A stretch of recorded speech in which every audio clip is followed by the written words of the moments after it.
அஸ்ஸலாமு அலைக்கும் வரஹ்மத்துல்லாஹி வபரகாத்துஹு. இன்றைய தினம் அனுராதபுரம் மாவட்டத்தில் அலுப்தமை என்ற பிரதேசத்தில் ஒரு நீண்ட காலமாக படுகையில் இருக்கும் ஒரு வயதான பாட்டி ஒன்றை பார்ப்பதற்காக வந்திருக்கின்றேன். வாங்கள் பாட்டியிடம் சுகநலத்தை விசாரித்து பார்க்கலாம். பாட்டி, உங்களோட பேர் என்ன? மீராம்மா. வயசு? வயசு 75. என்ன வருத்தம்? வருத்தம் எனக்கு நாரி உடம்பி நடக்கல, உடம்பி இருக்க கஷ்டம், நடந்து மிச்ச காலம் நாரி முள்ளு பிசவி இருக்கு. எத்தனை வருஷமா? இப்போ 13 வருஷம் நடந்து கொண்டு போகுது. உங்களுக்கு கிளினிக்கெல்லாம் போட்டு தந்தாங்களா? தந்தாங்க. கிளினிக்கெல்லாம் எதில் போகிற வர? நான் வாகனம் பிடிச்சி தான் போகணும். வாகனத்தில் கொண்டு போகணும். கொண்டு போகிறதுக்கு தூக்கி இறக்க ஆள் 4 பேர் ஆள் போகணும். இனி அவங்களோட செலவு, எங்களோட செலவெல்லாம் இப்படி வாகனத்தில் கொண்டு போகணும். நடந்து போகையில தூக்கிட்டு தான் போகணும். எந்த ஹாஸ்பிட்டலில் இருந்தீங்க? நான் பவனியால் இருந்தேன். அன்றாபுரம் பெரிய ஆஸ்பத்திரியில் இருந்தேன் 2-3 முறை. பவனி ஆஸ்பத்திரியில் 1 மாதம் இருந்தேன். சரி, உங்களை யார் பார்க்குத? மகன் ஒரு ஆள் தான் பார்க்குது. மகன் அது சுகமில்லாத மகன். அவரால் ஏலாம் நடக்கல, ஒரு தொழில்துறை ஒன்றும் செஞ்சிக்கல, ஒன்றுமே அவரால் செய்யலாது. மகனுக்கு என்ன வருத்தம்? மகனுக்கு விஷ பீஜி வந்து மகனுக்கு சரியான வருத்தம். எத்தனை வருஷமா? அது இப்போ 2 வருஷமாகுது. 2 வருஷமா விஷ பீஜி. என்ன தொழில்? மகனுக்கு தொழில் ஒன்றும் இல்லை, சும்மா வீட்டில் இருக்கிற. வீட்டாக இருக்காது. கூலி வேலை தான் செஞ்சு தெரிஞ்சது. இப்போ அவருக்கு ஏலா.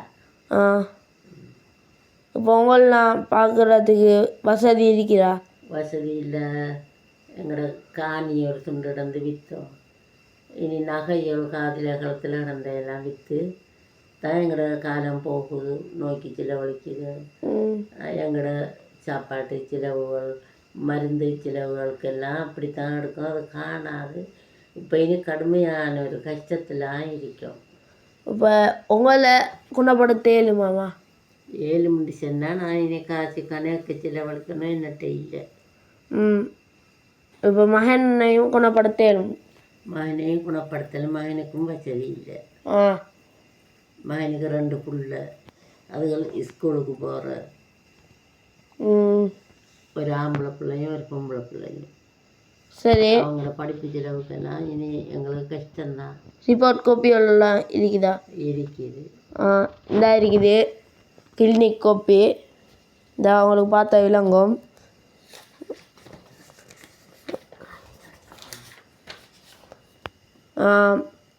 உங்களுக்கும் இப்போ மக்களோட உதவி இருந்தாலும் வேணுமா?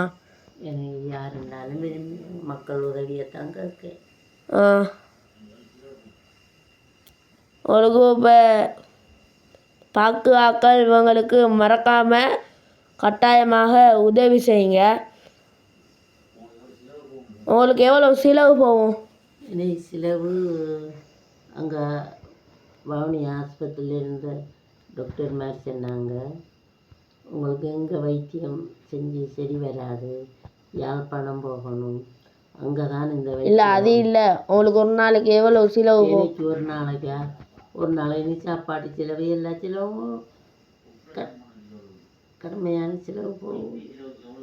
வீட்டு செலவுக்கு எப்படி? வீட்டு செலவுக்கு சாதாரணமாக நாங்கள் 5 பேர் இருந்து சாப்பிடுறோம்.